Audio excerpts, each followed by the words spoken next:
Halo semua, di video kali ini kita akan membahas tentang teori pembentukan alam semesta atau teori Big Bang dan planet di tata surya. Harap diperhatikan dengan seksama ya. Sebelum masuk ke materi, video ini dibuat oleh kelompok 111 KKN Daring 2021 Institut Teknologi Sumatera yang bekerja sama dengan SMA Negeri 7 Bandar Lampung. Sebelum masuk ke materi, yuk kita bahas dulu apa sih alam semesta itu.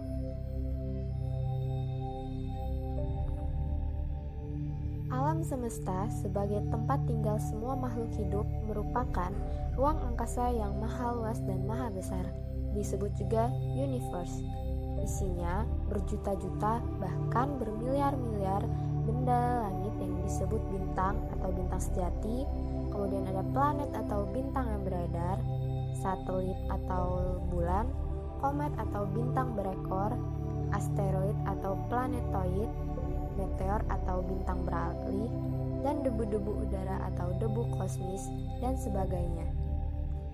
Nah, sekarang mari kita bahas tentang teori Big Bang. Teori Big Bang atau ledakan besar adalah teori terbentuknya alam semesta yang paling terkenal dan paling masuk akal. Teori ini menyatakan bahwa alam semesta ini berasal dari kondisi super padat dan panas yang kemudian meledak dan mengembang sekitar 13.700 juta tahun yang lalu. Teori Big Bang awalnya diresmikan oleh pendeta Katolik Belgia, ahli matematika, astronom, dan profesor fisika Georges Lemaitre. Selain Georges Lemaitre, ada para ahli astronomi pendukung teori Big Bang, yaitu pada tahun 1932 ada Festo Slipper. Festo Slipper meneliti bahwa garis-garis spektrum galaksi-galaksi semakin menjauh dan bergeser ke arah merah. Kemudian, pada tahun 1980 ada Alan Guth. Alan Guth berhasil menghitung tentang gerak menjauhnya galaksi-galaksi di sekitar kita dengan bantuan teleskop Hubble di Observatorium Plumard Mount. Dan pada tahun 2005 ada Paul Davies. Paul Davies mengemukakan bahwa energi ledakan alam semesta yang ada akan mengimbangi gaya gravitasinya dengan perbandingan yang hampir sama. Big Bang melepaskan sejumlah besar energi di dalam alam semesta yang kemudian membentuk seluruh materi alam semesta dan kemudian berkembang hingga menjadi bentuk yang sekarang ini dan akan terus berkembang. Atom hidrogen terbentuk bersamaan saat energi dari Big Bang meluas keluar. Atom hidrogen tersebut terus bertambah banyak dan berkumpul membentuk debu dan awan hidrogen yang kemudian bertambah padat dan memanas hingga temperatur jutaan derajat Celcius. Awan hidrogen ini menjadi bahan pembentuk bintang-bintang di alam semesta atau biasa disebut dengan nebula. Nebula merupakan awan antar bintang yang terdiri dari debu, gas, dan plasma. Setelah terbentuk banyak bintang, bintang tersebut berkumpul membentuk kelompok yang kemudian disebut galaksi. Dari galaksi, lahirlah miliaran tata surya. Salah satunya adalah yang kita tinggali sekarang ini. Galaksi yang kita tinggali sekarang ini biasa disebut dengan galaksi Milky Way. Teori Big Bang juga menjelaskan bahwa alam semesta memiliki siklus yang berulang. Pada satu titik, alam semesta akan berhenti mengembang dan malah menyusut. Semua akan ditarik dan menyisakan lubang hitam besar. Lubang inilah yang disebut dengan Big Crunch, yang merupakan kelanjutan teori dari Big Bang. Menurut teori Big Crunch, alam semesta tidak akan mengalami akhir karena ia membentuk sebuah siklus. Ia akan meledak, mengembang, menyusut, lalu menghilang dan terus-menerus seperti itu.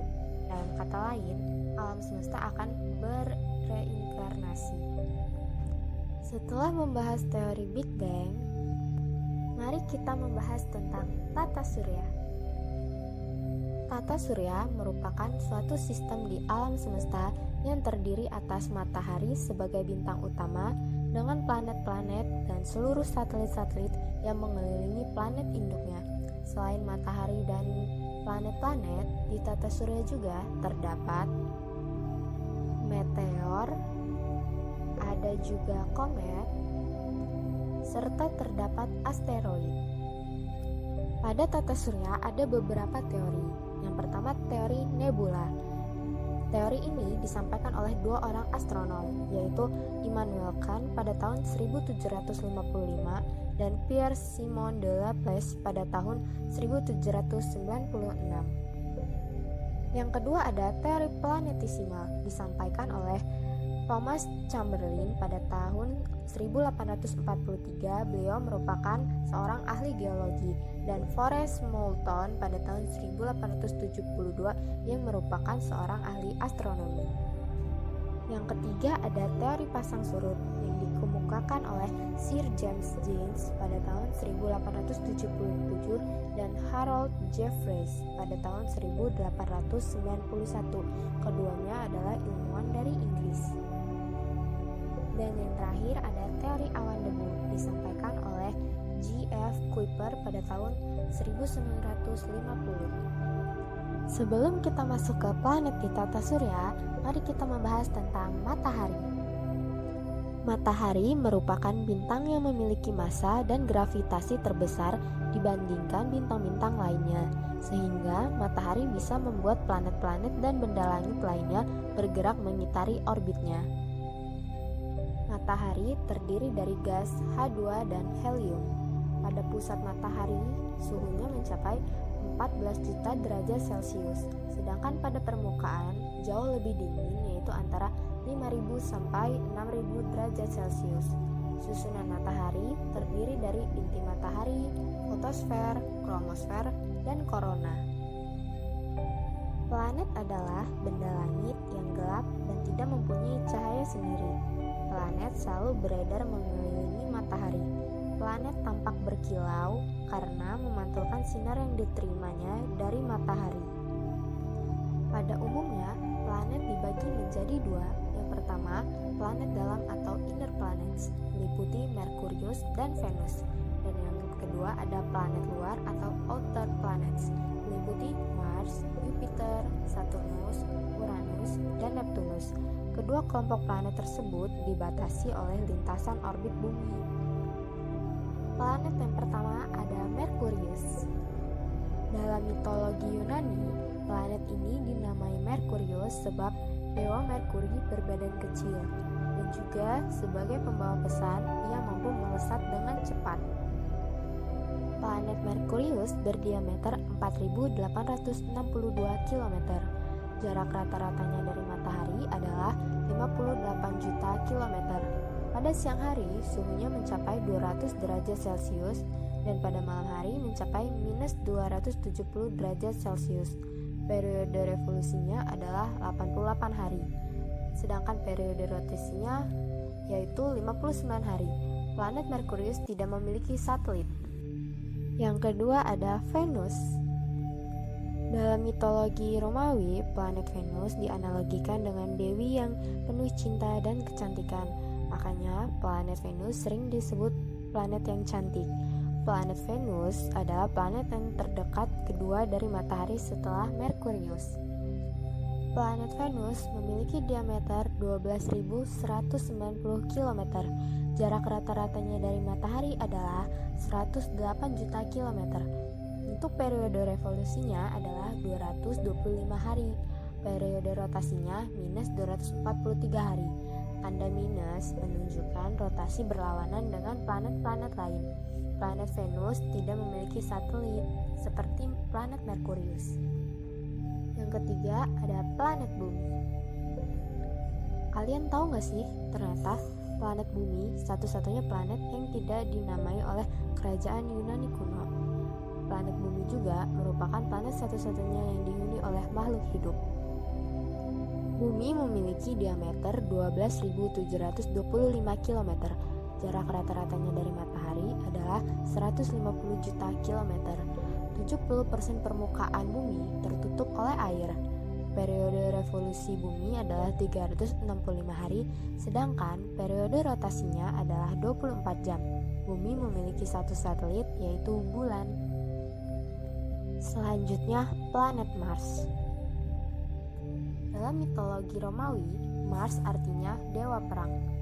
Planet ini sering dijuluki sebagai planet merah karena tampak dari jauh berwarna kemerah-merahan. Hal ini disebabkan oleh keberadaan besi oksida di permukaan planet Mars. Mars memiliki diameter 6.780 km. Jarak rata-ratanya dari matahari adalah 228 juta kilometer.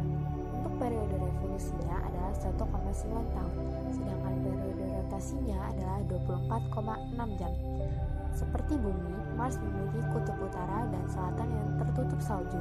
Mars memiliki dua satelit, yaitu Phobos dan Deimos. Kemudian ada Jupiter. Dalam mitologi Yunani, nama planet Jupiter artinya rajanya para dewa. Hal ini sesuai dengan ukurannya yang paling besar dibandingkan dengan planet-planet lainnya di dalam tata surya yang seolah-olah seperti raja. Karena merupakan planet terbesar di tata surya, Jupiter memiliki diameter 142.860 km. Jarak rata-ratanya dari matahari adalah 779 km. Periode revolusinya adalah 11,9 tahun, sedangkan untuk rotasinya 9,8 jam. Gaya gravitasi Jupiter dua kali dari gaya tarik di bumi. Jupiter memiliki 50 satelit. Kemudian ada planet Saturnus. Saturnus merupakan planet ke-6 dari matahari. Dalam Romawi kuno, Saturnus artinya dewa pertanian. Saturnus mempunyai diameter 120.000 km. Jarak rata-ratanya dari matahari adalah 1.428.000 km. Untuk periode revolusinya adalah 29,5 tahun dan untuk periode rotasinya adalah 10,6 jam. Karakteristik dari planet ini adalah Saturnus memiliki cincin yang tersusun dari lapisan debu halus.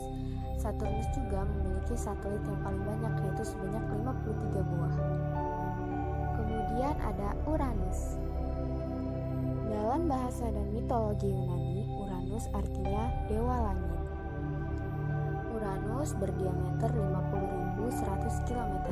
Jarak rata-ratanya dari matahari adalah 2.875.000 km. Atmosfer Uranus tersusun dari unsur metan. Makanya, planet Uranus ini berwarna biru toska.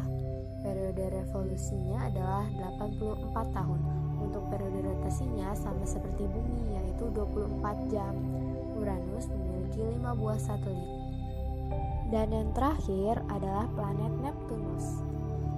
Buat yang sering nonton kartun SpongeBob pasti sering dengar kan yang namanya Dewa Neptunus, karena Neptunus di sini artinya adalah dewa air dan laut. Nah, makanya di kartun SpongeBob diberi nama Dewa Neptunus. Neptunus sendiri merupakan planet terjauh dari matahari atau planet urutan terakhir, yaitu planet ke-8. Neptunus memiliki diameter sebesar 48.600 km. Untuk jarak rata-ratanya dari matahari adalah 4.500 km.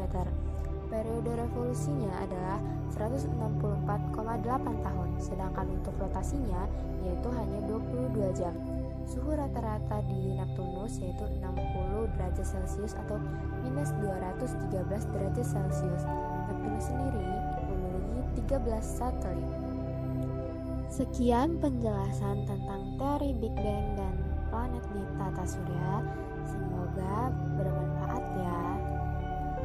Dan untuk adik-adik semua, tetap semangat dalam belajarnya. Seperti kata Buzz Lightyear, menuju tak terbatas dan melampauinya. Sekian dan terima kasih.